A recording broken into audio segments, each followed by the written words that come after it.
بلغت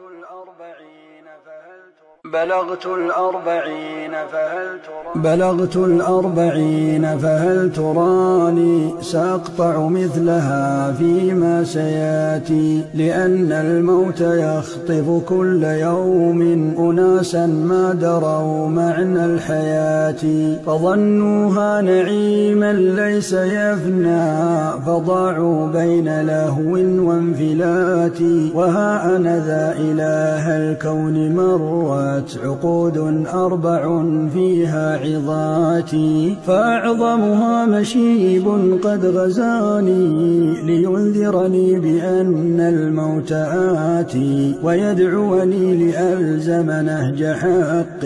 بعصر فيه شتى المغريات، ويخبرني بأن العمر ولى فوا أسفي على عمري وذاتي، ويا لله كيف أضعت حقا ولم أحسن وقوفا في صلاتي، وما بادرت نحو صيام نفل ولم أقم الليالي الخاليات،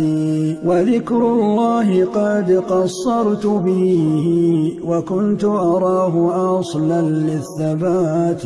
فيا نفسي على ماذا التمادي وفيما أنت رافضة النجاة،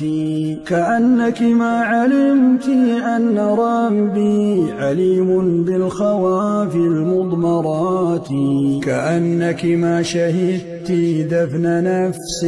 وكنت ضمن آلاف النعات، كأنك لن تذوقي الموت قسرا ولن تلجي بقبر في فلاتي، كأنك لن تجوزي ذات يوم صراطا قطعه من أمنياتي، كأنك ما قرأت عن حساب وميزان لأعصر سالفاتي، كأنك ما قرأت عن سعير ونار قد أعدت للعصاة،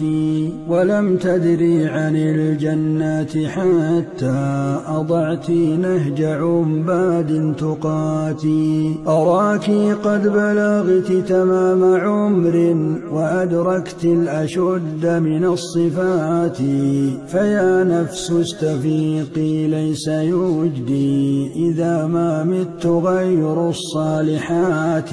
وعودي نحو رب العرش حتى تنالي الفوز من بعد الممات، وقولي مثل ما في الوحي ربي لقد أوليتني كل الهبات، فأوزعني لأشكرها دواما فإن لها فيوضا آسرات،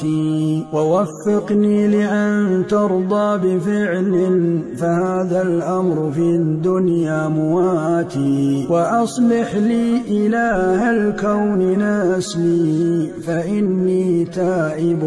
ما عدت عاتي، وأصلح لي إله الكون نسلي فإني تائب ما عدت